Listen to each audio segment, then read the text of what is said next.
I just completed my May update of my Dynasty rankings. Now that the dust has settled post NFL draft, these 6 players are on the rise. And I'm sure you guys clicked on this video because you want to know if they're on your team or if you should be trading for them right now. So let's not waste any more time. If and only if you receive some value from this video, leave a like, subscribe to the channel if you're new around here, and leave any questions down below. I will get to them. Now let's get into it.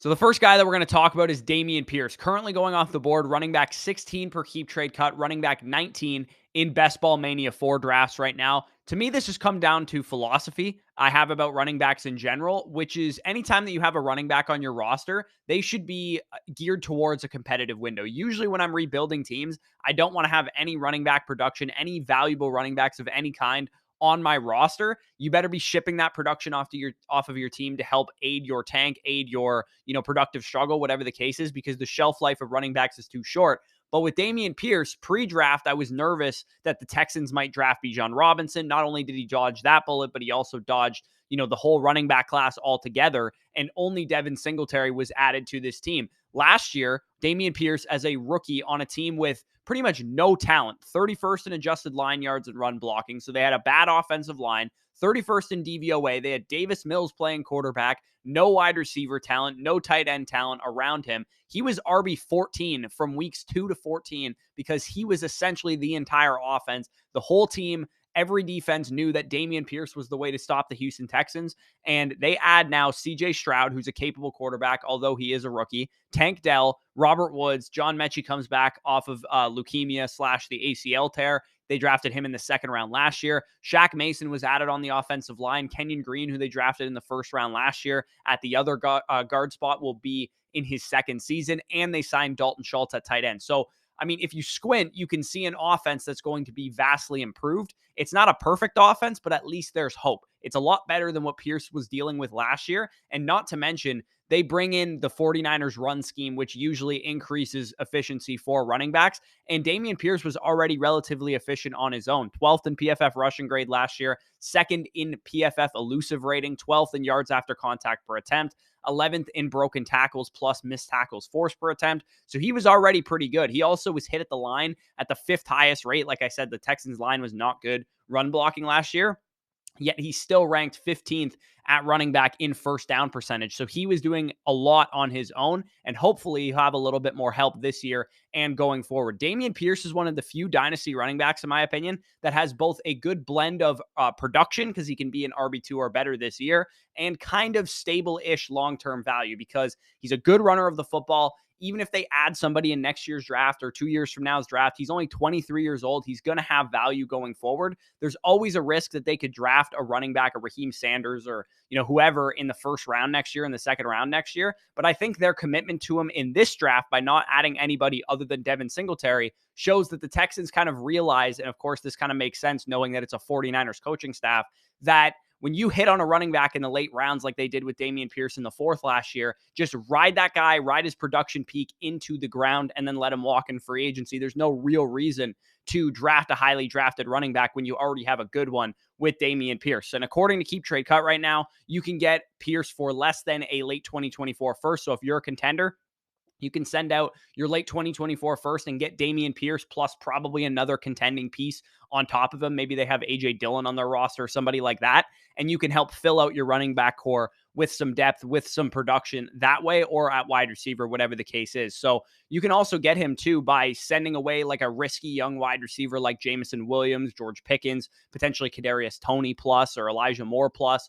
And I would rather have Pierce if I'm in a contending window. So he is right now one of my bigger buys in Dynasty if you guys are a contender, and also just a guy that I think is a great option to stash for value accumulation come the regular season, because I do think from a redraft perspective, this guy's going to be like a top 15 running back this year. And right now he's not being treated as such in redraft or Dynasty rankings at the moment. So number 2 player skyrocketing up my Dynasty rankings right now is Jahan Dotson, wide receiver of the Washington Commanders, wide receiver 25 in Keep Trade Cut, wide receiver 42 on underdog fantasy drafts right now. Jahan Dotson already had a lot of positive buzz coming from his rookie season because he posted a solid rookie year with 10.9 PPR points per game, which ranked him as a top 40 wide receiver. And if we remove the games that he was limited in, there was about 3 of them with his hamstring injury where he played like 40 to 60% of the snaps. We have a guy who basically scored 13.93 PPR points per game as a rookie in the games that he played, which ranked as a top 20 receiver just behind a guy like Christian Kirk. So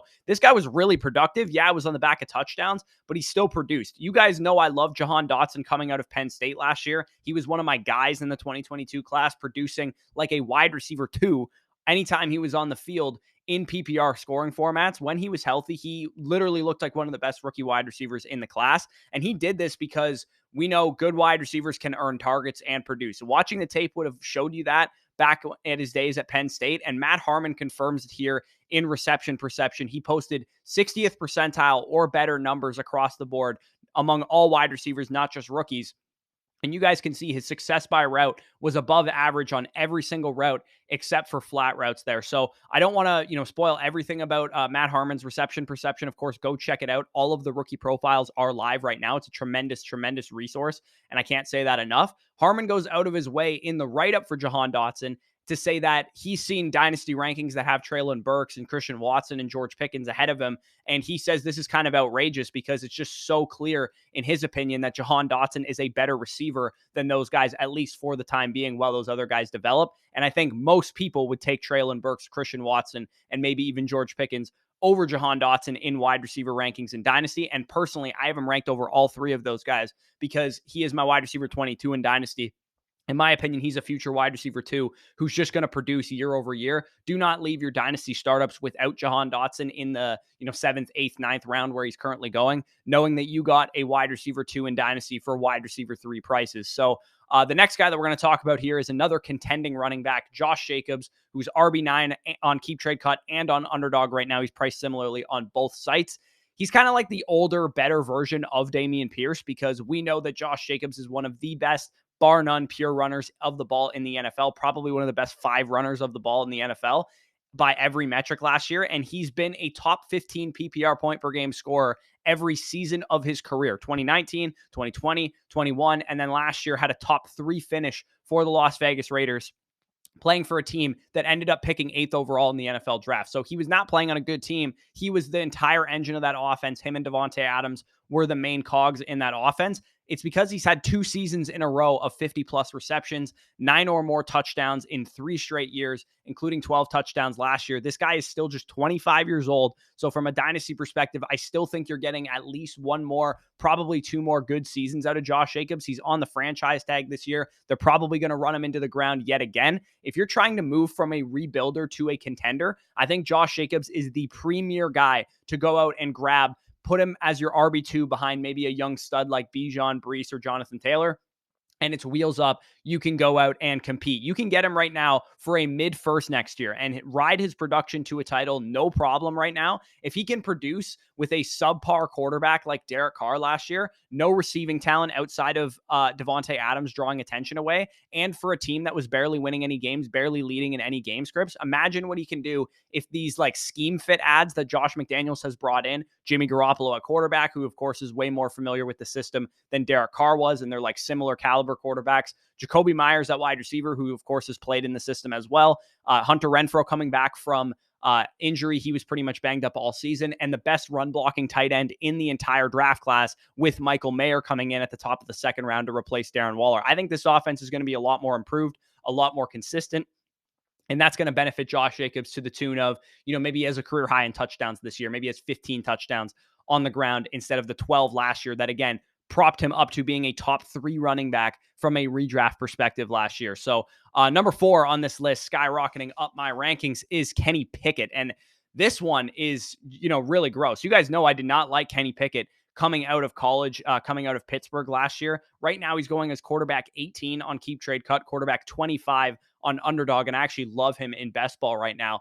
Kenny Pickett has quietly had one of the better off seasons you can have for a starting quarterback after finishing pretty strong his rookie season. I know the numbers weren't spectacular. He had like 7 touchdowns on the season.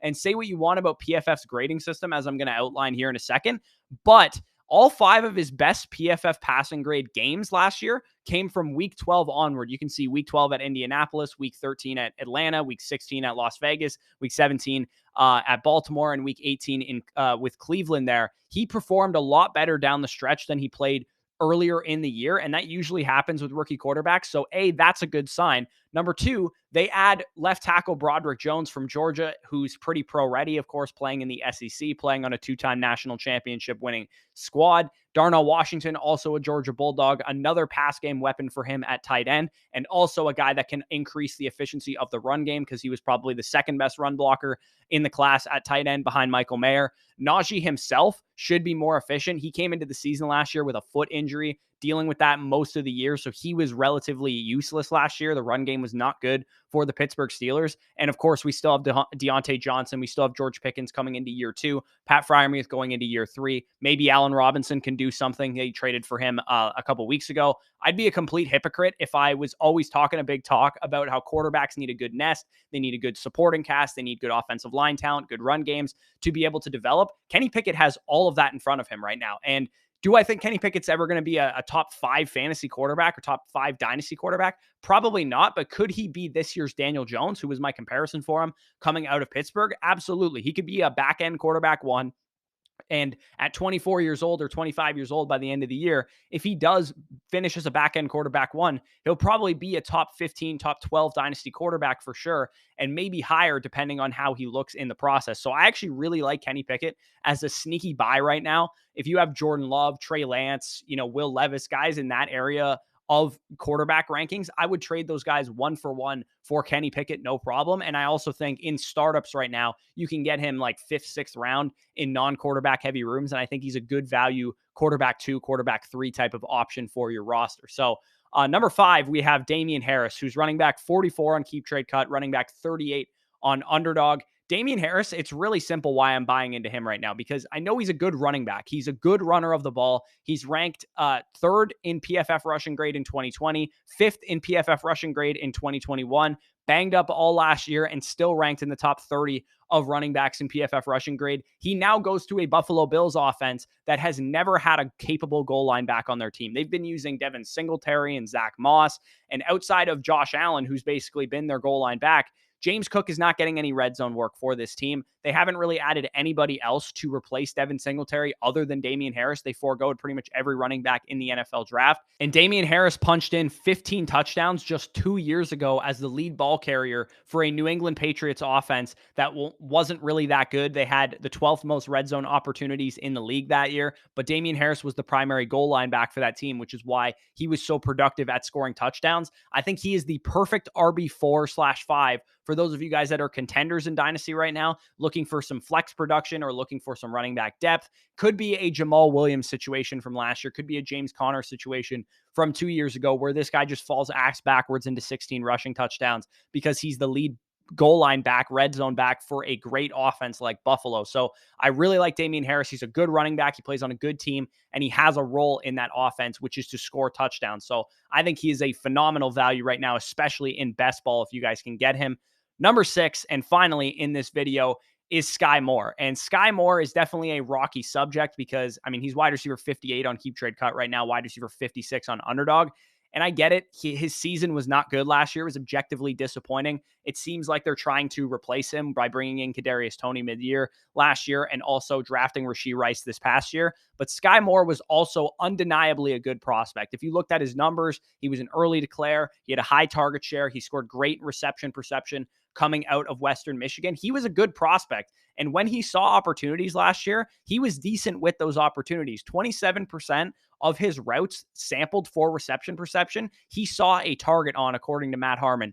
And that the departure of Juju Smith-Schuster is significant, not because, he's going to absorb all of Juju's production necessarily, but because of the role that he vacates, which is the primary slot role over the middle for Patrick Mahomes. Skyy Moore, based on the success rate that you guys can see in his reception perception profile, performed really well on short, intermediate, in-breaking type of routes like digs, curls, slants, flats, and screens. And if he's going to be the primary slot for Mahomes, and he actually performed well even as a rookie on those routes, it's definitely encouraging knowing that, 50th percentile against man, 52nd against zone, and 70th against press for a guy that we probably would have assumed would have scored pretty poorly given his production in his rookie season. In my opinion, Rashee Rice was a reach in the draft. I don't think he's a very good prospect. I don't think he's a very good wide receiver. And even if he is good, he's going to play more on the outside anyways, which is not really the role that Skyy Moore occupies. And Kadarius Toney, while extremely talented, is a complete knucklehead who doesn't work hard and gets injured all the time. So I'm not really concerned about Kadarius Toney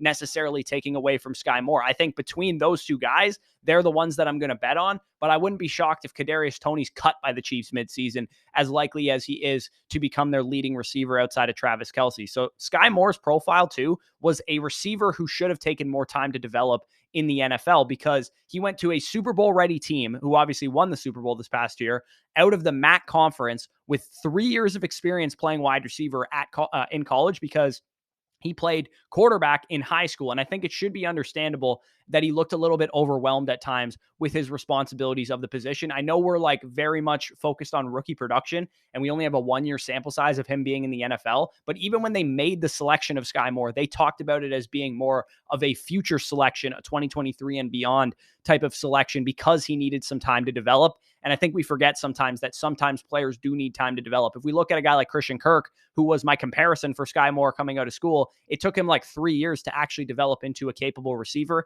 And of course, he just had a career high season last year for the Jaguars. So Skyy Moore, I'm not quite giving up on him yet. I still have him ranked inside the like wide receiver 50 range or late 40s of my rankings. But I do think if you have a late second round pick in this year's class and you wanted to ship it off for Skyy Moore and that's all it costs, I think that's a decent acquisition to go out and make. So if you guys enjoyed this video, as always, leave a like, subscribe to the channel if you're new around here. Leave any comments down below. I will get to as many as I possibly can. Also, be sure to check out Underdog Fantasy. I kind of talked about them throughout this video. Right now, all of these guys that I talked about are pretty good values on Underdog Fantasy, and you can get up to $100 in matchback when you use the promo code FSE when you sign up and make your first deposit. So if you wanted to enter some Best Ball Mania 4 drafts where you can win up to $3 million if you come in first place, $15 million in total prizes. If you use the promo code FSE, if you signed up with $100, you'll get $100 free on site to play with. That's 8 entries into the Best Ball Mania 4 tournament. And they're so much fun. We're going to be breaking down Best Ball Mania drafts all summer this year. And we are super, super excited to be partnering with Underdog yet again for this season, because it is the best place to get practice for your redraft leagues. It's the most fun and the most profitable way you can win money playing fantasy football. So with that being said, peace out, and we'll talk to you soon.